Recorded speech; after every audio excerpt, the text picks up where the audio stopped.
Number 9 kinetic theory of gases. तो ये second last unit है सिलेबस ਦਾ ना। सो ਹੁਣ ਇਹਦੇ ਵਿੱਚ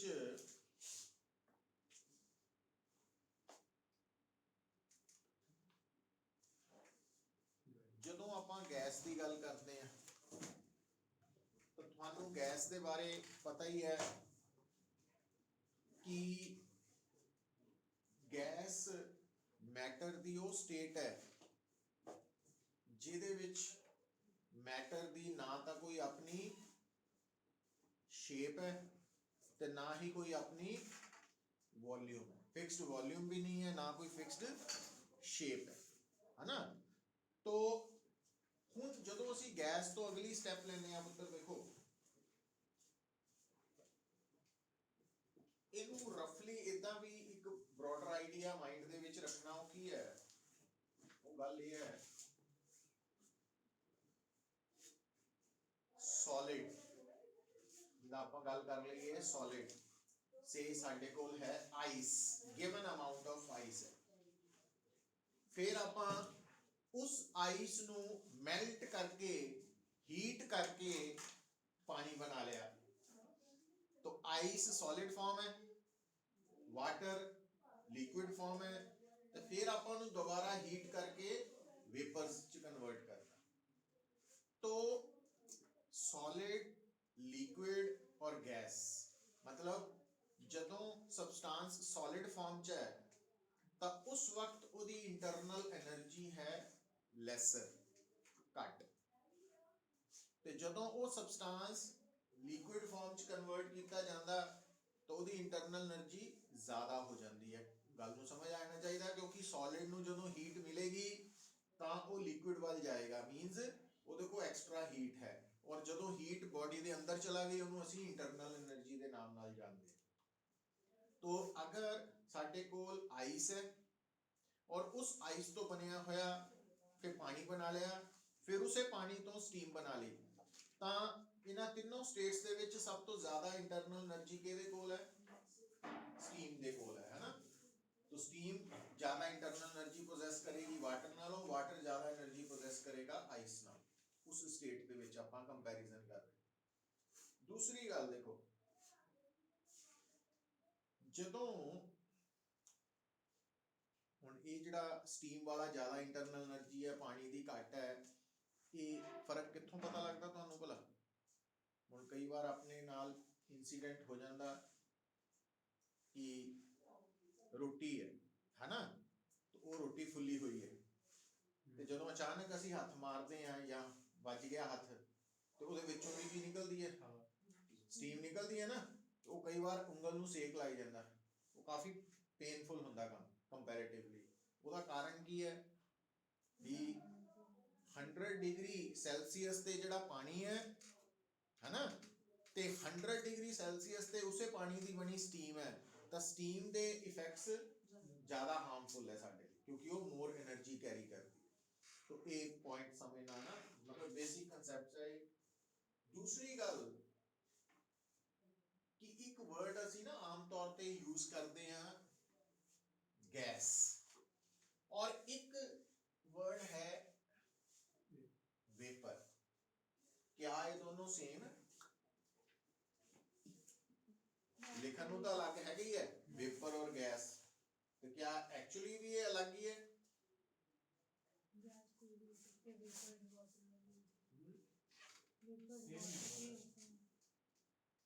तो देखो पुत्र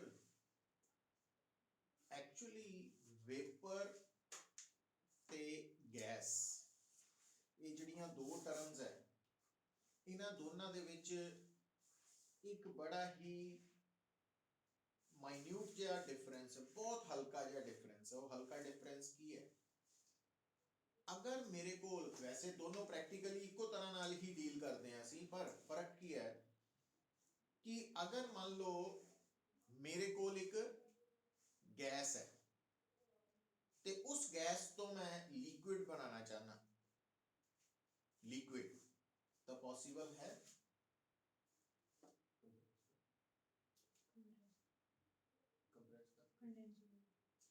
ਹੁਣ ਗੱਲ ਨੂੰ ਬਸ ਇੱਥੋਂ ਹੁਣ ਗੱਲ ਨੂੰ ਪਕੜਿਓ, ਤੁਸੀਂ ਜਿਹੜੇ ਸ਼ਬਦ ਕਹੇ ਆ ਚਾਹੇ ਉਹ ਠੀਕ ਨਹੀਂ ਹੈ ਹਨਾ, ਬਟ ਉਹ ਇੱਕ ਐਂਗਲ ਤੋਂ ਠੀਕ ਕੀਤਾ ਵਾ।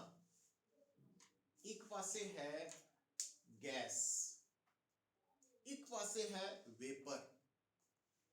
तो गैस तो भी लिक्विड बन सकता, वेपर तो भी लिक्विड बन सकता, पर किदां गैस तो वेपर गैस तो लिक्विड बनाने लई साडे कोल सिर्फ इक्को ही ऑप्शन है, ਉਹਦਾ ਟੈਂਪਰੇਚਰ ਘਟਾਉਣਾ ਪੈਣਾ।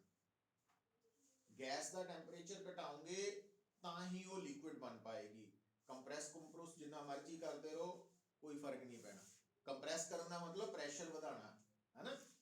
ਪਰ ਵੇਪਰ ਜਿਹੜਾ ਵਾ ਉਹਦੀ ਕੀ ਖਾਸੀਅਤ ਹੈ ਕਿ ਵੇਪਰ ਤੋਂ ਲਿਕੁਇਡ ਅਸੀਂ ਟੈਂਪਰੇਚਰ ਰਿਡਿਊਸ ਕਰਕੇ ਵੀ ਬਣਾ ਸਕਦੇ ਹਾਂ, ਤੇ ਵੇਪਰ ਤੋਂ ਅਸੀਂ ਲਿਕੁਇਡ ਬਿਨਾ ਟੈਂਪਰੇਚਰ ਘਟਾਏ ਪ੍ਰੈਸ਼ਰ ਨੂੰ ਇਨਕਰੀਜ਼ ਕਰਕੇ ਵੀ ਕਰ ਸਕਦੇ।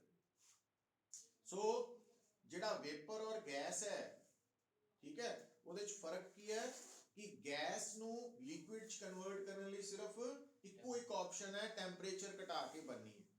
ਪਰ ਵੇਪਰ ਜਿਹੜਾ ਵਾ ਉਹ ਲਿਕੁਇਡ ਬਣਾਉਣਾ ਹੋਏ ਕਿੱਦਾਂ ਬਣਾਇਆ ਜਾ ਸਕਦਾ, ਟੈਂਪਰੇਚਰ ਘਟਾ ਕੇ ਵੀ ਕਰ ਸਕਦੇ ਹਾਂ ਤੇ ਪ੍ਰੈਸ਼ਰ ਨੂੰ ਇਨਕਰੀਜ਼ ਕਰਕੇ ਵੀ ਕਰ ਸਕਦੇ। तो दोनों ऑप्शन होंगे, तो ये द बेसिक डिफरेंस है। तो हुन बेटा देखो, हुन जिहड़ी गैस है, असी गैस दे नाल डील कर रहे हैं। हुन इत्थे जिहड़ी गैस है इहदे च असी जिहड़ी गैस शुरू तो ही तुहानू दस्सिया होया, जदों साडे सामने फिजिक्स च टर्म आ गई ना गैस, तां ओहदा मतलब आइडियल गैस है, ठीक है। ਇਹਦੇ ਚ ਇਹ ਨਹੀਂ ਦੇਖਣ ਦੀ ਲੋੜ ਵੀ ਇਹ ਲਿਖਿਆ ਨਹੀਂ ਸੀ, ਪੁੱਛਿਆ ਨਹੀਂ ਸੀ ਨਾ, ਆਈਡੀਅਲ ਗੈਸ ਹੀ ਹੈ ਸਾਡੇ ਸਿਲੇਬਸ 'ਚ।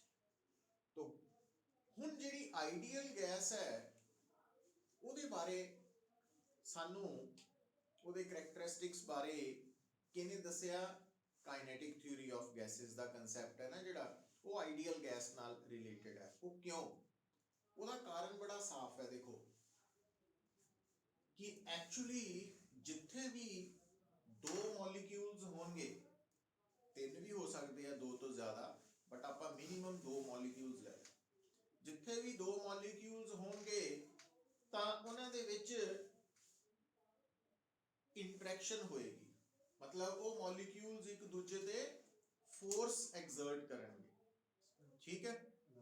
हुण जिथे भी साडे कोल दो मॉलिक्यूल्स है वो एक दूसरे ते फोर्स एक्सर्ट करनगे, पर आइडियल गैस के केस च असीं की मानते हैं कि ideal gas number of molecules दी बनी हुई है, तो उहदे मॉलिक्यूल्स आपस दे विच कोई भी किसी भी तरह दी फोर्स एक्सर्ट नहीं करते। एक आइडियल सिचुएशन है। वो क्यों आइडियल सिचुएशन है, हुण उहनूं तां आपां किस तरह प्रैक्टिकली सोचना भी एक्चुअली जिहड़ी गैस है ना उहदे जिहड़े मॉलिक्यूल्स है ਉਹਨਾਂ ਦੇ ਵਿੱਚ ਜਿਹੜੀ ਦੂਰੀ ਹੁੰਦੀ ਹੈ ਉਹ ਕਾਫੀ ਜ਼ਿਆਦਾ ਵਾ, ਕਿਹਦੇ ਕੰਪੈਰੀਟਿਵਲੀ, ਜਦੋਂ ਉਹ ਗੈਸ ਲਿਕੁਇਡ ਫਾਰਮ 'ਚ ਜਾਂ ਜਦੋਂ ਉਹ ਗੈਸ ਸੋਲਿਡ ਫਾਰਮ 'ਚ। तो सॉलिड तो बनिया लिक्विड तो बनी गैस, तो ਜਦੋਂ सॉलिड फॉर्म है तो मॉलिक्यूल्स बहुत नेड़े है, पर ਜਦੋਂ ਉਸ ਤੋਂ ਬਣਿਆ ਲਿਕੁਇਡ ਤਾਂ ਮੋਲੀਕਿਊਲਸ 'ਚ ਥੋੜਾ ਜਿਹਾ ਗੈਪ ਵੱਧ ਗਿਆ, ਪਰ ਜਦੋਂ ਉਸ ਤੋਂ ਬਣਿਆ ਗੈਸ ਤਾਂ ਮੋਲੀਕਿਊਲਸ 'ਚ ਦੂਰੀ ਵੱਧ ਗਈ, ਔਰ ਡਿਸਟੈਂਸ ਦੇ ਵਧਣ ਦੇ ਨਾਲ ਮੋਲੀਕਿਊਲਸ ਦੇ ਵਿੱਚ ਜਿਹੜੀ ਇੰਟਰੈਕਸ਼ਨ ਹੈ, ਫੋਰਸ ਹੈ, ਉਹ ਘਟ ਜਾਂਦੀ ਹੈ। तो इस करके गैस फॉर्म ਦੇ ਵਿੱਚ ਜਿਹੜੇ ਮੋਲੀਕਿਊਲਸ ਹੈ तो ਉਹਨਾਂ ਦੇ ਵਿੱਚ ਪ੍ਰੈਕਟੀਕਲੀ ਵੀ ਇੰਟਰੈਕਸ਼ਨ ਘੱਟ ਹੀ ਹੁੰਦੀ ਹੈ, ਪਰ ਆਈਡੀਅਲ ਗੈਸ ਤਾਂ ਆਪਾਂ ਬਿਲਕੁਲ ਇਹੀ ਮੰਨ ਕੇ ਚੱਲਦੇ ਹਾਂ ਕਿ ਮੋਲੀਕਿਊਲਸ ਆਪਸ ਦੇ ਵਿੱਚ ਇੰਟਰੈਕਟ ਨਹੀਂ ਕਰਦੇ, ਬਿਲਕੁਲ ਇੱਕ ਦੂਜੇ ਤੇ ਕੋਈ ਫੋਰਸ ਨਹੀਂ ਲਗਾਉਂਦੇ। तो जिन्नियां भी रियल गैसेस है वो एट लो प्रेशर का मतलब कि ਜਿਹੜੀਆਂ ਤੁਹਾਡੀਆਂ ਰੀਅਲ ਗੈਸਿਸ ਵੀ ਹੈ ਉਹਨਾਂ ਦੇ ਮੋਲੀਕਿਊਲਸ ਵੀ ਲੋ ਪ੍ਰੈਸ਼ਰ ਤੇ ਇੱਕ ਦੂਜੇ ਤੋਂ ਇੰਨੇ ਜ਼ਿਆਦਾ ਦੂਰ ਹੈ ਕਿ ਉਹਨਾਂ ਦੇ ਵਿੱਚ ਆਪਸ 'ਚ ਲੱਗਣ ਵਾਲੀ ਫੋਰਸ ਨੈਗਲੀਜੀਬਲੀ ਸਮਾਲ ਹੁੰਦੀ ਹੈ। तो ਆਪਾਂ ਲੋ ਪ੍ਰੈਸ਼ਰ ਤੇ ਉਹਨਾਂ ਗੈਸਿਸ ਨੂੰ ਕੀ ਮੰਨ ਸਕਦੇ ਹਾਂ, ਆਈਡੀਅਲ ਗੈਸ। मतलब कोई भी ਜਿਹੜੀ ਰੀਅਲ ਗੈਸ ਹੈ ਉਹ ਲੋ ਪ੍ਰੈਸ਼ਰ ਤੇ ਹਾਈ ਟੈਂਪਰੇਚਰ ਤੇ ਬਿਹੇਵ करती है लाइक एन आइडियल गैस। कई बार पूछ लेंगे हो कि जिहड़ी रियल गैस है it behaves like an ideal gas at low pressure and high temperature. क्योंकि हाई टेम्परेचर का कंसैप्ट की है पुत्र, हाई टेम्परेचर का कंसैप्ट है कि जिन्ना किसी भी मॉलिक्यूल का टेम्परेचर ज्यादा होएगा उसकी स्पीड ज्यादा होएगी तो वो एक दूजे तो दूर होंगे, क्योंकि तेज चल रहे हैं ना तो एक दूजे तो दूर होंगे, तो इस करके उन्हां च इंटरेक्शन घट होएगी। एक लाइन है जिहड़ी बड़ी इंपॉर्टेंट है कि कोई भी जिहड़ी रियल गैस है वो आइडियल गैस की तरह कदों बिहेव करेगी, किस कंडीशन च, at low pressure and high temperature. तो ये अंडरलाइन कर लेनी है ਆਪਾਂ। अच्छा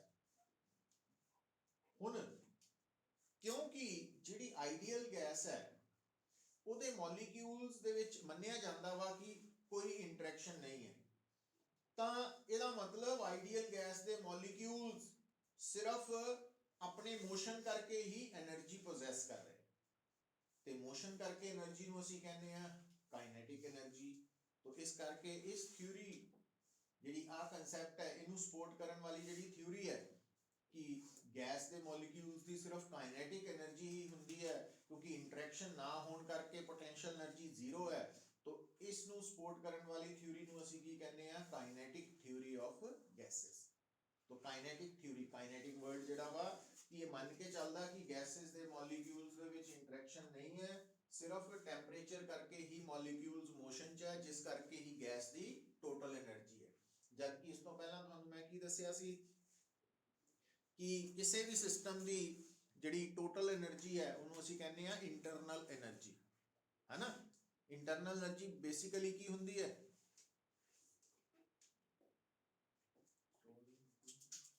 किदां कैलकुलेट की जाती है या डिफाइन की जाती है, sum of kinetic energy and potential energy, है ना। तो हुण क्योंकि आइडियल गैस की पोटेंशियल एनर्जी की है जीरो, इस करके आइडियल गैस की इंटरनल एनर्जी ते टोटल काइनेटिक एनर्जी सेम है, ये भी नोट करके लिख लो। तो आइडियल गैस के केस च, आइडियल गैस के केस च internal energy is equal to total kinetic energy.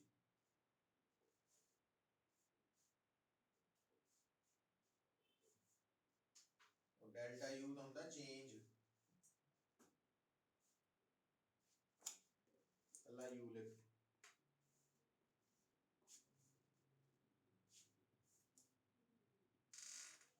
So ideal gas के केस जो भी आप कहांगे टोटल काइनेटिक एनर्जी, तो उसका मतलब असी इंटरनल एनर्जी की ही गल कर रहे हैं, या जो भी आइडियल गैस के केस असी बोलांगे इंटरनल एनर्जी, इट मीनस असी उसकी टोटल काइनेटिक एनर्जी की ही गल कर रहे हैं।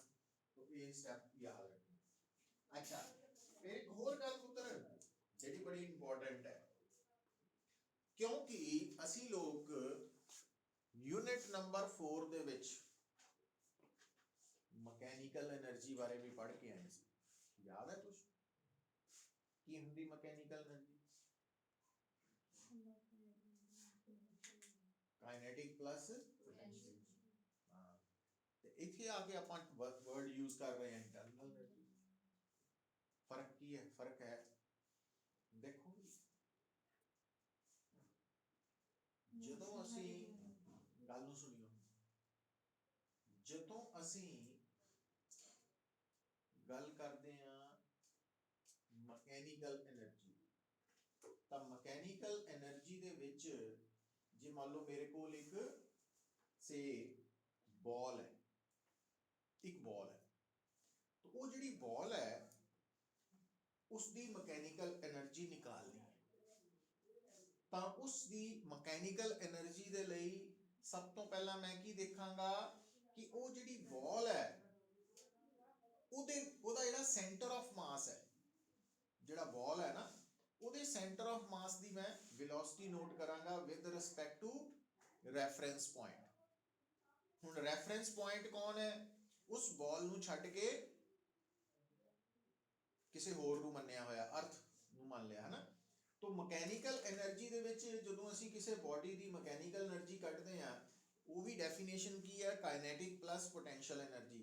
ਪਰ ਉਹਦੇ ਚ ਕਾਈਨੈਟਿਕ એનર્ਜੀ ਅਸੀਂ ਕੀ ਲੈਂਦੇ ਆ ਕਿ ਉਸ body the centre of mass the velocity, ਤੇ ਉਸ ਵੈਲੋਸਿਟੀ ਨੂੰ ਨੋਟ ਕਰਕੇ ਅਸੀਂ ਹਾਫ m vc², तो वो हो गई उस बॉडी दी kinetic energy, mechanical kinetic energy. Plus वो जिहड़ी बॉडी है वो बॉल है, तो अगर वो जमीन तो h हाइट ते है तो उस केस च ओदी ग्रेविटेशनल पोटेंशियल एनर्जी की होगी? mgh। तो मैकेनिकल एनर्जी की बनेगी हाफ mv², v केड़ा लवांगे आपां? सेंटर ऑफ ते mgh। तो h की होएगी ਉਹਦੇ centre of mass the height mgh ਦੇ ਵਿੱਚ। तो ਹੁਣ ਜਿਹੜੀ ਉਹ ਬਾਲ ਹੈ ਉਹਦੀ ਮਕੈਨੀਕਲ એનર્ਜੀ ਦੇ ਵਿੱਚ ਜਿਹੜੀ ਪੋਟੈਂਸ਼ੀਅਲ એનર્ਜੀ ਆਈ, ਉਹ ਪਤਾ ਕਿੱਥੋਂ ਆਈ? ਕਿਉਂਕਿ ਉਹ ਬਾਲ ਦੇ ਉੱਪਰ ਅਰਥ ਕਿਹੜੀ ਫੋਰਸ ਲਗਾ ਰਹੀ ਸੀ? Gravitational force.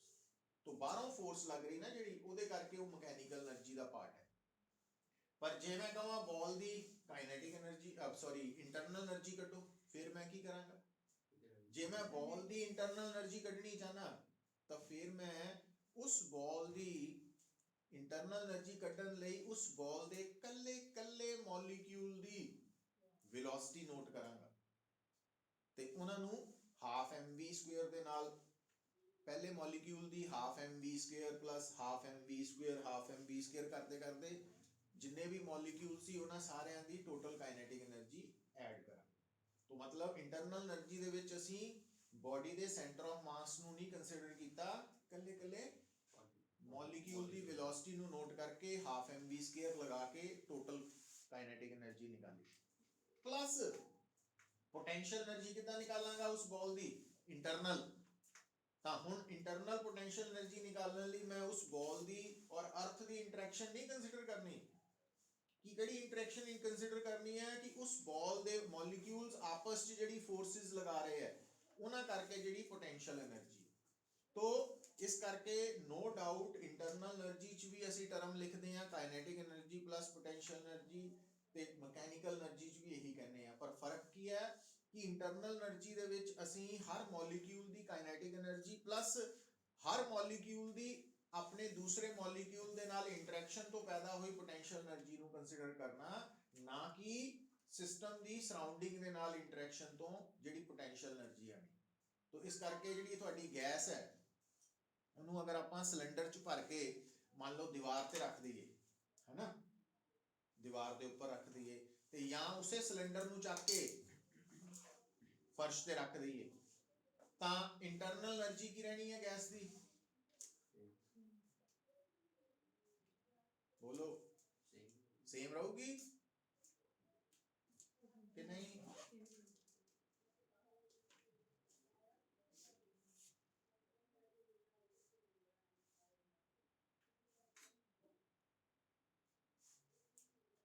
सिलेंडर नू दीवार तो चक के फर्श ते रखता, मैकेनिकल एनर्जी ते फर्क पऊगा, है ना, क्योंकि mgh घट गया, पर इंटरनल एनर्जी सेम रहनी है। क्यों?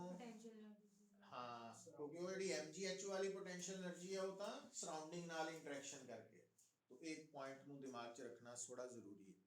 चलो हुण पुत्र अगली गल देखो, जदों असीं गल करते हैं काइनेटिक थ्योरी ऑफ गैसेस, तो सब तो पहला लिखो पोस्टुलेट्स। पोस्टुलेट्स और assumptions, assumptions, postulates और assumptions in kinetic theory of gases, है ना। मतलब ये जिहड़ी थ्योरी है ये गैसेस बारे की मनदी?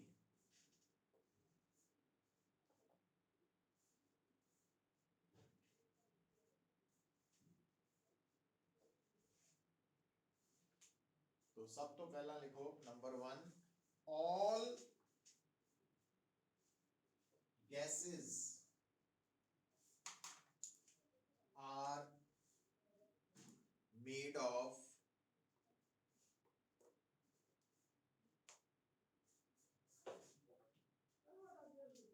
spherical molecules. Spherical molecules मतलब ये काइनेटिक थ्योरी ऑफ गैसेस च मन्निया जांदा वा कि हर गैस दा मॉलिक्यूल दी शेप केड़ी है, जबकि प्रैक्टिकली इदा नहीं होता है ना। फिर लिखो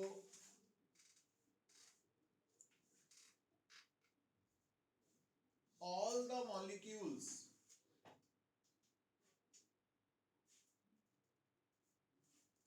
of a gas are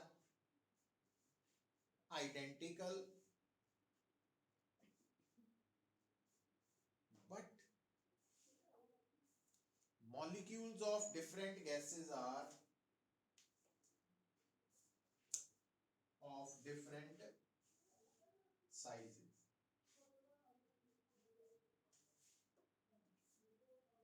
Different sizes मतलब हर गैस कादी बनी हुई है, हर मॉलिक्यूल दी शेप केड़ी है, स्फेरिकल। तो एक गैस दे जिन्ने भी मॉलिक्यूल्स है सारियां दी साइज सेम है, इको तरह दा वा, पर डिफरेंट गैस दे मॉलिक्यूल्स दा साइज डिफरेंट है, किसी दा छोटा किसी दा बड़ा है ना साइज है। फिर लिखो अगला पॉइंट बना लो, these molecules are in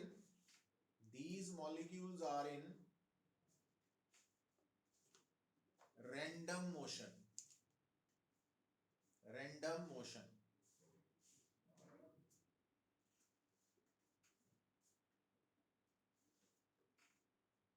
and they follow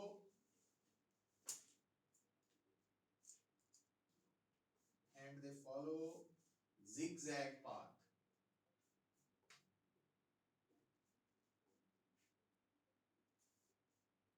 zigzag path पता लग गया ना, टेढ़ा मेढ़ा रास्ता वा हर मॉलिक्यूल का। फिर लिखो during their random motion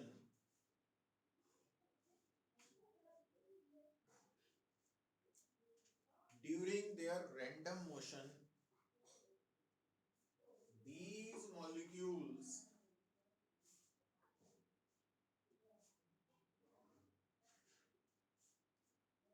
collide with each other as well as with the walls of the container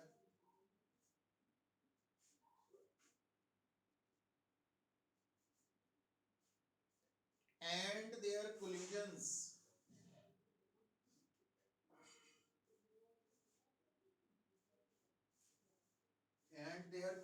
are perfectly elastic.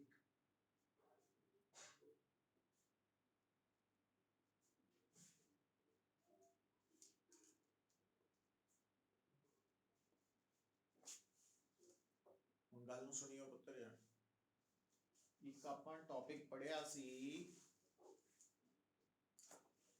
Collision ਵਾਲਾ, यूनिट नंबर 4 ਤੇ ਉੱਥੇ ਪੜੀਆਂ ਸੀ ਟਾਈਪਸ ਆਫ ਕੋਲੀਜਨਸ, ਇਲਾਸਟਿਕ ਕੋਲੀਜਨ ਤੇ ਇਲਾਸਟਿਕ ਕੋਲੀਜਨ ਦੀ ਕੀ ਖਾਸੀਅਤ ਸੀ। तो इलास्टिक कोलिजन दे विच जो total momentum of the system है वो तो कंजर्व है ही है, टोटल काइनेटिक एनर्जी भी कंजर्व रहंदी। और विषय समझ लग गई तेनू। हुण फिर थानू याद होएगा जदों आपां वन डायमेंशनल कोलिजन की गल कर रहे सी, इलास्टिक दी हेड ऑन कोलिजन है ना, वो आर्टिकल भी बड़ा इंपॉर्टेंट है। तो ਉਹਦੇ ਵਿੱਚ ਤੁਹਾਨੂੰ ਸਪੈਸ਼ਲ ਕੇਸਿਸ ਦੱਸੇ ਸੀ कि अगर पुत्र दो पार्टिकल्स है, अगर दो पार्टिकल्स है दोनों दे मासिस सेम है, अगर दो पार्टिकल्स है दोनों दे मासिस सेम है और वो दो पार्टिकल्स दे विच होने वाला कोलिजन इलास्टिक है, हेड ऑन इलास्टिक कोलिजन है, तो आफ्टर कोलिजन दोनों पार्टिकल्स दियां वेलोसिटीज कोलिजन तो पहला नालों आपस च एक्सचेंज कर लेंदे हैं, इंटरचेंज हो जाते हैं। मतलब अगर दो पार्टिकल्स है दोनों दे मासिस बराबर है तो पहले पार्टिकल का नाम आप रख देने ए, दूसरे का नाम रखता बी। कोलिजन तो पहला अगर दोनों दियां वेलोसिटीज नोट करिए तो मान लो पहले दी हैगी है 5, दूसरे दी हैगी है 3, तो कोलिजन तो बाद पहले दी 3 हो जानी है, दूसरे दी 5 हो जानी है। ये गल भुलियो ना, जदों भी, ये बड़ा इंपॉर्टेंट कंसैप्ट है, जदों भी दो पार्टिकल्स जिन्हां दे मासिस बराबर है उन्हां दे विच वन डायमेंशनल या हेड ऑन इलास्टिक कोलिजन होए तां कोलिजन तो बाद उन्हां दियां वेलोसिटीज कितनियां होणगियां, इंटरचेंज हो चुकी हैं। मतलब जो वेलोसिटी पहले दी सीगी कोलिजन तो पहला, है ना, वो वेलोसिटी कोलिजन तो बाद दूसरे दी हो जानी है और दूसरे वाले दी कितनी हो जानी है, जिहड़ी पहला सीगी वो पहले दी बाद चों हो जानी है, तो इंटरचेंज हो जानी है। पर नाल ही ਇਹਦੇ ਵਿੱਚ ਹੀ ਚੱਲਦੇ ਹੋਏ ਆਪਾਂ ਇੱਕ ਹੋਰ ਕੇਸ ਕੀਤਾ ਸੀ ਉਹ ਕਿ ਅਗਰ ਬੇਟਾ ਅਗਰ ਇੱਕ अच्छा फिर आप कोलिजन करते वक्त एक टर्म यूज की सी इंसीडेंट पार्टिकल या प्रोजेक्टाइल ते एक क्या सी टारगेट। तो अगर थोड़ा टारगेट उत्थे वाली गल कर रहे हैं, अगर टारगेट रेस्ट दे है ते हैवी है, अगर टारगेट रुकिया होया वा ते बहुत भारा वा तो जे उन्होंने आके एक लाइटर पार्टिकल टकराए तो कोलिजन तो बाद की होएगा, इलास्टिक कोलिजन तो बाद तो वो ਜਿਹੜਾ ਟਕਰਾਉਣ वाला पार्टिकल है वो सेम स्पीड ਦੇ ਨਾਲ वापस आएगा ऑपोजिट डायरेक्शन ਤੇ ਜਿਹੜਾ टारगेट ਸੀ ਉਹ ਉੱਥੇ ਹੀ ਰਹੇਗਾ, ਉਦਾਂ ਹੀ ਰਹੇਗਾ। ਹੁਣ ਇਹ ਗੱਲ ਦੀ ਜ਼ਰੂਰਤ ਕਿਉਂ ਪੈਣੀ ਆਪਾਂ ਨੂੰ, ਕਿਉਂਕਿ ਜਿਹੜਾ ਕੰਟੇਨਰ ਹੈ ਜਿਹਦੇ ਵਿੱਚ ਗੈਸ ਭਰੀ ਹੋਈ ਹੈ ਨਾ, ਆਈਡੀਅਲ ਗੈਸ, ਤਾਂ ਗੈਸ ਦੇ ਮੋਲੀਕਿਊਲਸ ਕੀ ਕਰ ਰਹੇ ਆ, ਕੰਟੇਨਰ ਆਪਸ ਚ ਤਾਂ ਕੋਲੀਜਨ ਕਰ ਹੀ ਰਹੇ ਆ, ਕੰਟੇਨਰ ਦੀਆਂ ਦੀਵਾਰਾਂ ਨਾਲ ਵੀ ਕੋਲੀਜਨ ਕਰ ਰਹੇ।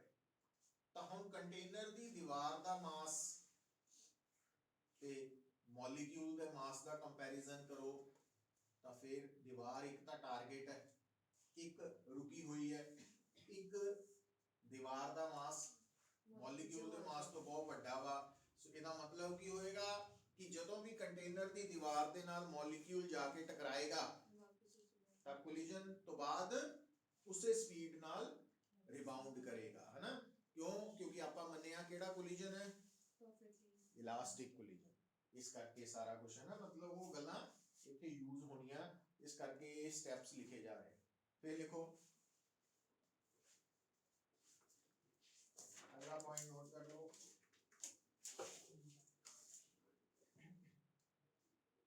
the size of molecule of a gas is negligibly small,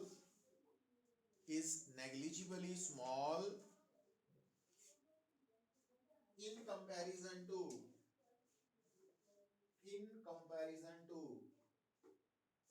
the volume of the container। मतलब जिस कंटेनर च सिलेंडर च गैस भरी हुई है ਉਹਦੇ उस सिलेंडर के वॉल्यूम के मुकाबले जो मॉलिक्यूल का साइज है बहुत छोटा। फिर अगला पॉइंट देखो, the distance between any two molecules, the distance between any two molecules of a gas is so large that no interaction is taking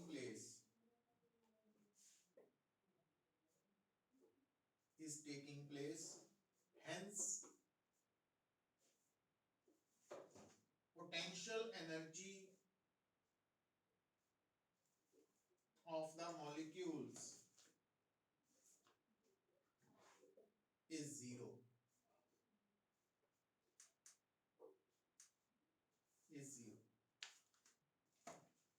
तो मतलब आइडियल गैस की अपनी इंटरनल पोटेंशियल एनर्जी जीरो होती है ना। फिर अगला पॉइंट लिख लो, as above 0 Kelvin all the molecules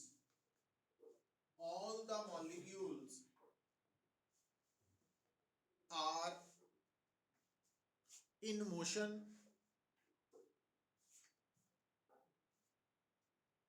so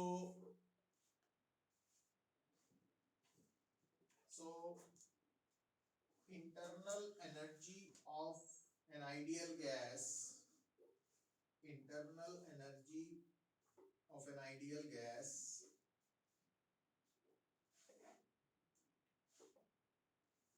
is equal to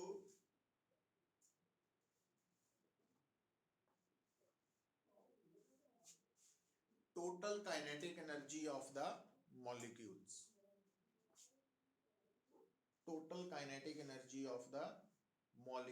of the gas।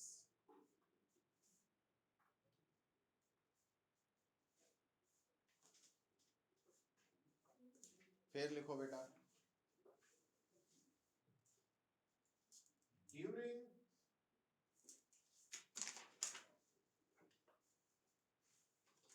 their random motion molecules are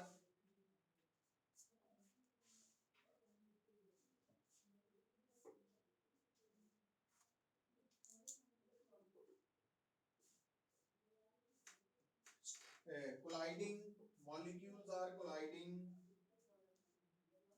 elastically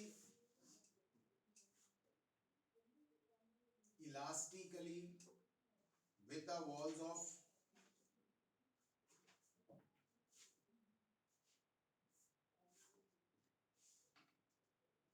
container। So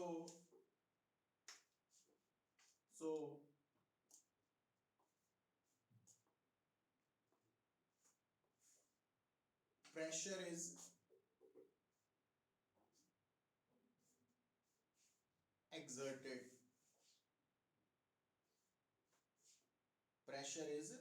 exerted due to these collisions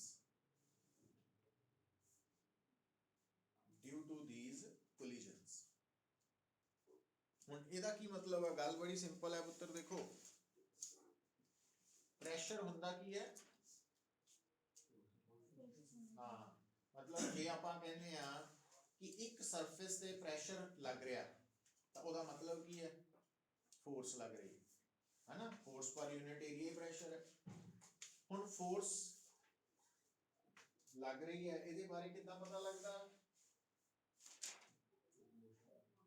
ਹੁਣ ਦੇਖੋ force ਲੱਗ ਰਹੀ ਹੈ, ਇਹਦੇ ਬਾਰੇ ਕਿੱਦਾਂ ਪਤਾ ਲੱਗਦਾ? ਹੁਣ ਗੱਲ ਨੂੰ ਸੋਚੋ, ਸਾਰੀ ਜਿਹੜਾ ਆਪਾਂ ਪੜਿਆ ਪਿਛਲੇ ਟੌਪਿਕ ਉਹਨੂੰ ਇਕੱਠਾ ਕਰਨ ਦਾ ਵਕਤ ਆਇਆ ਕਿੱਦਾਂ। ਹੁਣ ਦੇਖੋ ਮੰਨ ਲਓ ਆ ਜਿਹੜਾ रूम है ये मान लेने आ कंटेनर, तो इस रूम के अंदर जी एयर है वो आ गई गैस। तो हुण उस एयर दे मॉलिक्यूल्स आपस आपस च तो टकरा रही है, नाल नाल दीवारां ते भी, छत ते भी, फर्श ते भी कोलिजन्स कर रहे। हुण अगर आपां इस दीवार नूं पकड़ लैने हैं ਤਾਂ ਹੁਣ अगर ਆਪਾਂ ਆਈਡੀਅਲ ਸਿਚੁਏਸ਼ਨ ਲੈ ਕੇ ਚੱਲ ਰਹੇ ਹਾਂ ਕਿ ਇਹਨਾਂ ਦੇ ਕੋਲੀਜਨਸ ਮੋਲੀਕਿਊਲ ਦਾ ਦੀਵਾਰ ਦੇ ਨਾਲ ਕੋਲੀਜਨ ਕਿਹੜੀ ਨੇਚਰ ਦਾ ਵਾ, ਇਲਾਸਟਿਕ। ਤਾਂ ਹੁਣ ਇੱਕ ਮੋਲੀਕਿਊਲ ਆਇਆ, ਦੀਵਾਰ ਨਾਲ ਟਕਰਾਇਆ, ਉਸ ਤੋਂ ਬਾਅਦ ਕੀ ਦੱਸਿਆ ਸੀ, ਮੋਲੀਕਿਊਲ ਨੇ ਵਾਪਸ ਆ ਜਾਣਾ। ਹੁਣ ਸੋਚੀਏ ਕਿ ਕੋਲੀਜਨ ਤੋਂ ਪਹਿਲਾਂ मोमेंटम इस डायरेक्शन च है ते कोलिजन तो बाद मॉलिक्यूल दी मोमेंटम इस डायरेक्शन च हो गई, तो मॉलिक्यूल दी मोमेंटम चेंज हुई है कि नहीं हुई, चेंज हुई है। मोमेंटम वेक्टर क्वांटिटी है, उसकी डायरेक्शन बदल गई, तो इसका मतलब मोमेंटम बदल गई। हुण अगर मॉलिक्यूल दी मोमेंटम बदल गई है तो न्यूटन सेकंड ला सानू की दस रहा कि किसी भी बॉडी दी, किसी भी पार्टिकल दी जदों भी मोमेंटम बदलेगी तो इसका मतलब उहदे ते फोर्स लगी है, बिना फोर्स दे मोमेंटम नहीं बदलनी। तो इट मीन्स इस मॉलिक्यूल दे ऊपर की लगी, लगाई किने, दीवार ने, है ना।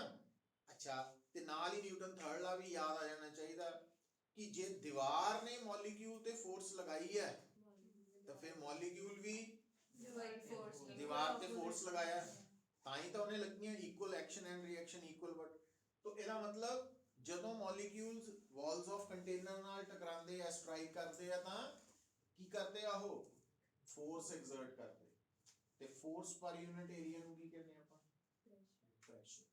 तो किसी भी गैस का प्रेशर क्यों है, क्योंकि उस गैस के मॉलिक्यूल्स, हाँ, और ये सिर्फ गैस दे नहीं, फ्लूइड दे, क्योंकि फ्लूइड दे मॉलिक्यूल कंटीन्यूअसली मोशन च हुंदे हैं ना, तो इस करके वो टकरांदे हैं। तो जिहड़ा सराउंडिंग नाल जिहदे नाल टकरांदे हैं, हुण असीं भी क्यों प्रेशर एक्सपीरियंस कर रहे हैं, क्योंकि हवा दे मॉलिक्यूल्स साडी बॉडी दे भी चारों पासियों स्ट्राइक कर रहे हैं, टकरा रहे हैं, इस करके सानू एटमॉस्फेरिक प्रेशर असीं एक्सपीरियंस कर रहे हैं।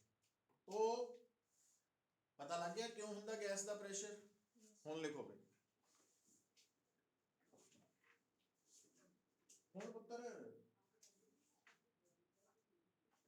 अगर थानू क्या चाहे, ये रफ काम है, रफ का मतलब भी ये बेस बनना अगे जाके गल्लां दा। तो अगर मैं थानू कहां कि आ तुहाडा कंटेनर है, तो इस container they which suppose n number of molecules है, ठीक है। तो कैपिटल N का सिंबल हो गया नंबर ऑफ मॉलिक्यूल्स। अच्छा, स्मॉल m की है मास ऑफ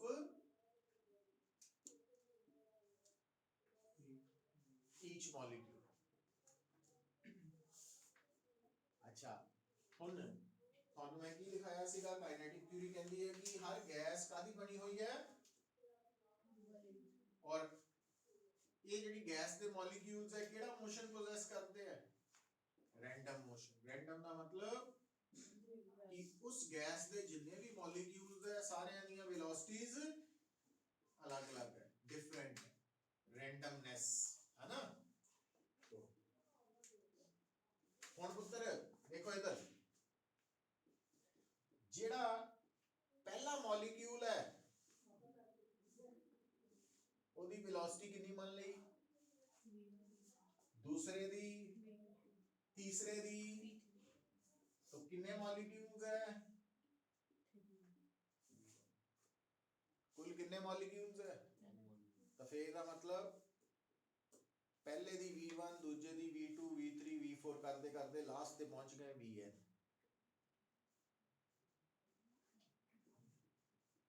पहले मॉलिक्यूल दी काइनेटिक एनर्जी कितनी है, दूजे दी ਤੇ ਲਾਸਟ ਵੀ ਚੱਲਦੇ ਜਾਓ ਇਦਾਂ ਹੀ, ਹੈ ਨਾ, ਇਦਾਂ ਪਹੁੰਚ ਗਏ। ਜੇ ਆਪਾਂ ਸਾਰੇ ਮੋਲੀਕਿਊਲਸ ਦੀ ਕਾਈਨੈਟਿਕ એનર્ਜੀਜ਼ ਨੂੰ ਜੋੜ ਲਈਏ ਕੀ ਬਣ ਗਿਆ, ਟੋਟਲ ਕਾਈਨੈਟਿਕ એનર્ਜੀ। ਤੇ ਟੋਟਲ ਕਾਈਨੈਟਿਕ એનર્ਜੀ ਨੂੰ ਤਾਂ ਅਸੀਂ ਕਹਿੰਦੇ ਆ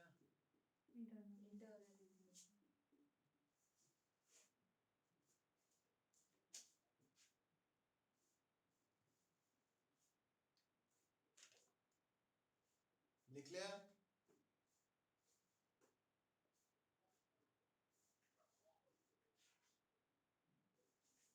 हुण पुत्र देखियो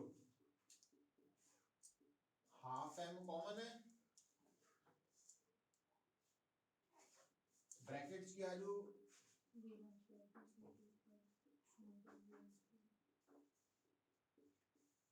आ गया, है ना। हुण देखोगे, हुण थोड़ा जा आइडिया लगाइए कि असी अगर टोटल नंबर ऑफ मॉलिक्यूल्स नाल इनू डिवाइड करिए तो फिर इत्थे मल्टीप्लाई भी तो करना पैना ना, कर दीजिए। अच्छा छोटा एम कौन है, एक मॉलिक्यूल दा मास, टोटल मॉलिक्यूल्स n है तो m इंटू n की बन गया गैस दा टोटल मास। तो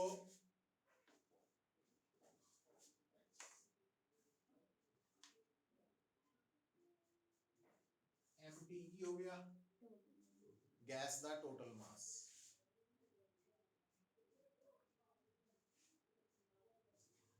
हुण आ जिहड़ी टर्म है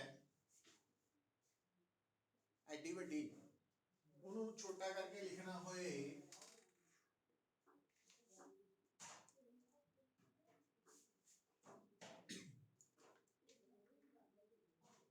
मतलब आ जिहड़ी टर्म है आ वाली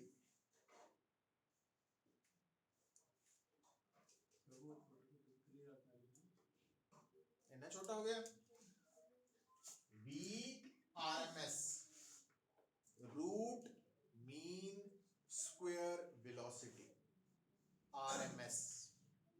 अच्छा हम देखो हुण इत्थे जिहड़ा V R M S square लिखिया वो आपां किहदी जगह ते लिखिया पुत्र,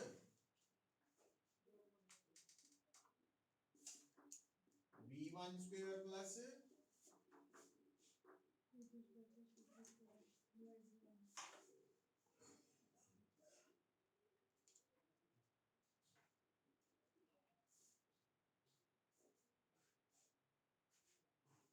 गल सुनियो,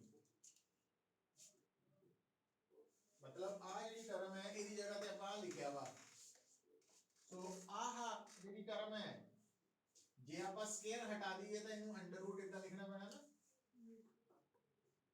हुण इत्थों देखियो भी इहदा नाम रूट मीन स्क्वायर, मतलब ये रूट मीन स्क्वायर वेलोसिटी कितना कड्ढी जाती है, वेलोसिटी दा पहला स्केयर कीता जांदा है ना, फिर ओदा मीन कड्ढिया जांदा। मीन कितना कड्ढांगे भी हर वेलोसिटी दा स्क्वायर करके उन्होंने ऐड करके टोटल करके उन्होंने टोटल नंबर नाल डिवाइड करांगे वो मीन बनदा, तो स्क्वायर दा मीन बना के फिर ओदा रूट लिया जाएगा, तो रूट मीन स्क्वायर वेलोसिटी। तो इसका मतलब आज तो बाद जे तुसी रूट मीन स्क्वायर वेलोसिटी कढनी होए तो उन्होंने कढन का तरीका की है, लिख लो एक न्यूमेरिकल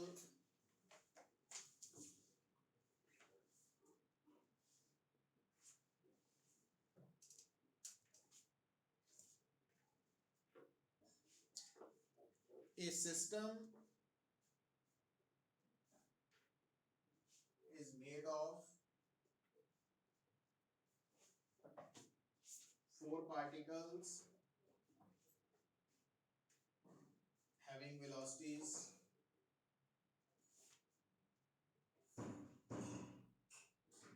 2 meter per second,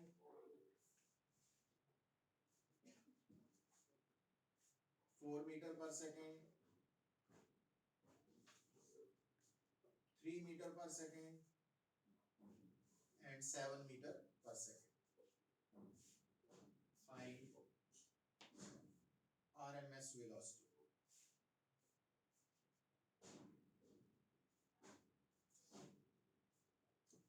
कितना कटूंगे पता?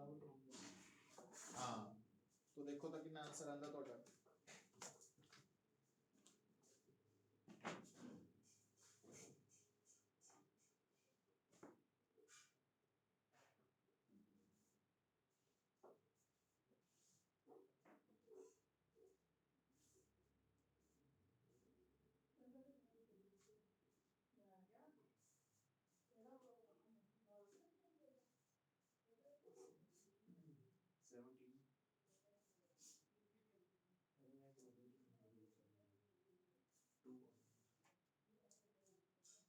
अप्रोक्सीमेटली 78/4 है ना, 39/2।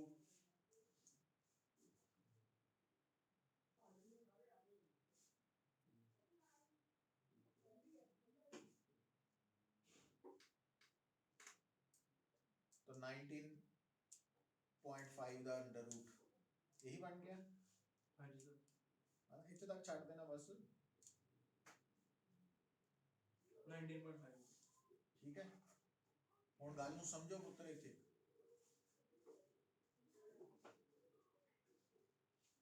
तो ਜਿਹੜੀ ਗੱਲ ਇੱਕ ਤਾਂ ਇਸ ਟੌਪਿਕ ਨੂੰ ਕਰਨ ਤੋਂ ਬਾਅਦ ਸਾਨੂੰ ਸਮਝ ਹੋਣੀ ਚਾਹੀਦੀ ਹੈ, ਅਗਰ ਸਾਨੂੰ 5-7 ਪਾਰਟੀਕਲਸ ਦਿੱਤੇ ਹੋਣ, ਉਹਨਾਂ ਦੀ ਵੈਲੋਸਿਟੀਜ਼ ਪਤਾ ਹੋਣ, ਤਾਂ ਰੂਟ ਮੀਨ ਸਕੁਅਰ ਵੈਲੋਸਿਟੀ ਕੱਢਣ ਦਾ ਤਰੀਕਾ ਆਇਆ ਹੈ ਨਾ।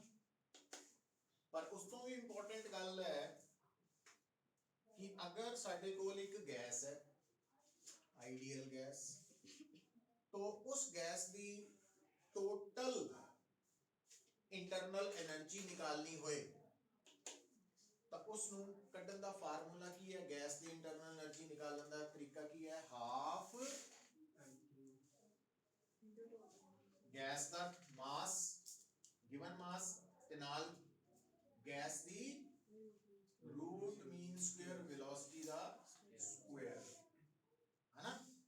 ये तरीका है, इन्होंने भूलना नहीं। तो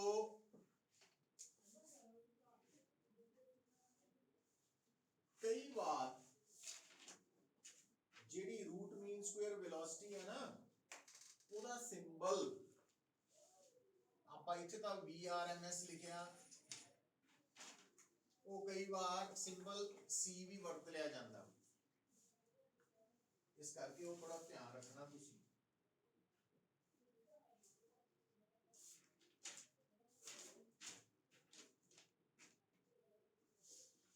समझ आ रही गल? तो अच्छा, हुण एक गल दा ध्यान रखियो पुत्र, इधर भी देखो, हर सिस्टम जो है ਉਹਦਾ ਇੱਕ ਤਾਂ ਹੁੰਦਾ ਵਾ गिवन मास, एक ਹੁੰਦਾ मॉलिक्यूलर मास। पर ਇਹ ਤਾਂ ਤੁਹਾਨੂੰ ਪਤਾ ਵਾ ਕਿ ਕਿਸੇ ਵੀ ਸਿਸਟਮ ਦਾ ਜਿਹੜਾ गिवन मास ਹੈ ਉਹ ਤਾਂ ਉਹਦੀ ਅਮਾਉਂਟ ਤੇ ਡਿਪੈਂਡ ਕਰਦਾ, ਪਰ ਜਿਹੜਾ ਮੋਲੀਕੂਲਰ ਮਾਸ ਹੈ ਉਹ ਫਿਕਸਡ ਹੁੰਦਾ, ਉਹ ਫਿਕਸਡ ਹੁੰਦਾ। ਤੇ ਜਦੋਂ ਵੀ ਤੁਸੀਂ ਕਿਸੇ ਵੀ ਸਿਸਟਮ ਦੇ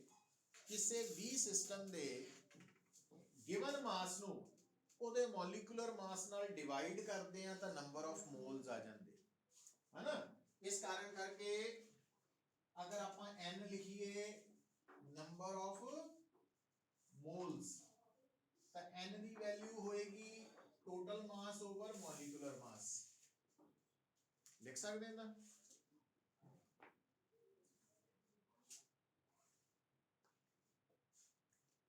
कि नहीं?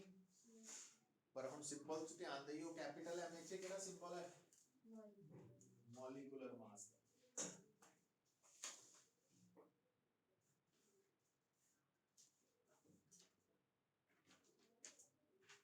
ਇਹਦਾ मतलब ਆਪਾਂ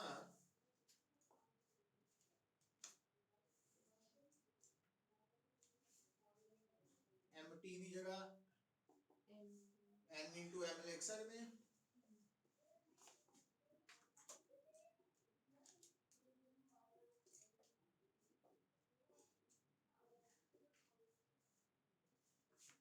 एफ टी की जगह की लिखता NM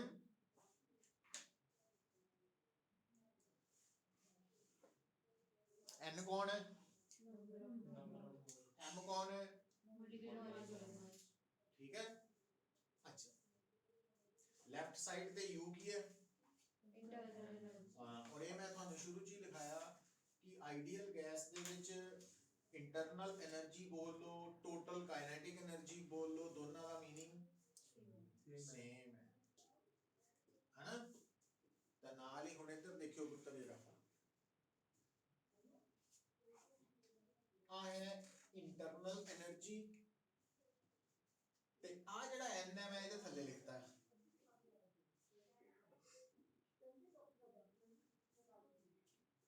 ਇਹਨੂੰ ਕੀ ਕਹਾਂਗੇ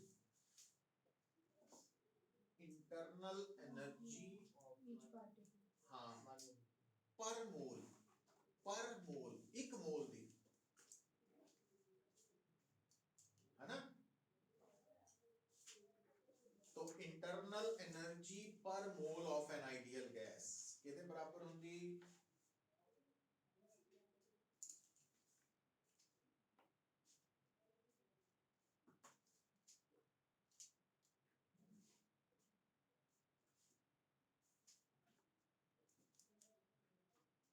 किसी भी गैस की इंटरनल एनर्जी पर मोल के बराबर होंगी हाफ इनटू उस गैस का मॉलिक्यूलर मास इनटू VRMS और आइडियल गैस की इंटरनल एनर्जी की जगह आप केड़ा वर्ड यूज करते हैं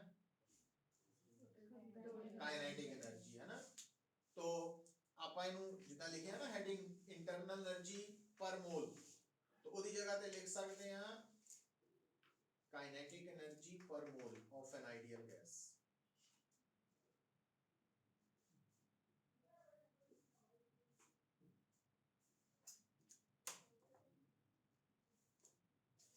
kinetic energy per mole of an ideal gas अच्छा फिर होर इनू थोड़ा होर मॉडिफाई करिए पुत्र देखो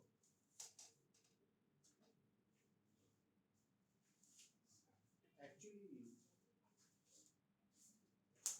ਆਪਾਂ ਤਿੰਨ ਤਰ੍ਹਾਂ ਦਾ ਮੋਸ਼ਨ ਪੜ੍ਹਦੇ ਆ ਇੱਕ ਹੁੰਦਾ ਟ੍ਰਾਂਸਲੇਸ਼ਨਲ ਮੋਸ਼ਨ ਇੱਕ ਹੁੰਦਾ ਰੋਟੇਸ਼ਨਲ ਮੋਸ਼ਨ ਇੱਕ ਹੁੰਦਾ ਵਾਈਬ੍ਰੇਸ਼ਨਲ ਮੋਸ਼ਨ ਜਿਹੜੀ ਸਾਡੀ ਕਾਈਨੈਟਿਕ ਥਿਊਰੀ ਆਫ ਗੈसेस ਹੈ ਇਹ ਸਿਰਫ ਟ੍ਰਾਂਸਲੇਸ਼ਨਲ ਮੋਸ਼ਨ ਨੂੰ ਕੰਸੀਡਰ ਕਰਦੀ ਹੈ मतलब काइनेटिक थ्योरी ऑफ गैसेस ਦੇ ਅਕੋਰਡਿੰਗਲੀ गैस ਦੇ ਅੰਦਰ ਮੋਲੀਕਿਊਲ ਦਾ ਸਿਰਫ ਕਿਹੜਾ ਮੋਸ਼ਨ ਹੈ ਹਾਂ ਇਸ ਕਰਕੇ ਇਹ ਜਿਹੜੀ ਕਾਈਨੈਟਿਕ એનર્ਜੀ ਲਿਖੀ ਹੈ ਨਾ ਕਾਈਨੈਟਿਕ એનર્ਜੀ ਪਰ ਮੋਲ ਇਹਨੂੰ ਅਸੀਂ ਟ੍ਰਾਂਸਲੇਸ਼ਨਲ ਕਾਈਨੈਟਿਕ એનર્ਜੀ ਪਰ ਮੋਲ ਵੀ ਲਿਖ ਦਿੰਦੇ ਹੈ ਨਾ ਲਿਖ ਲਓ ਇਹਦਾ ਕਵਰ ਆ ਜਾਈਦਾ ਨਾ ਕਈ ਵਾਰੀ ਵੀ ਆ ਤਾਂ ਕੀਤਾ ਹੀ ਨਹੀਂ ਸੀ तो translational kinetic energy per mole the formula भी सेम ही है ई है हाफ VRMS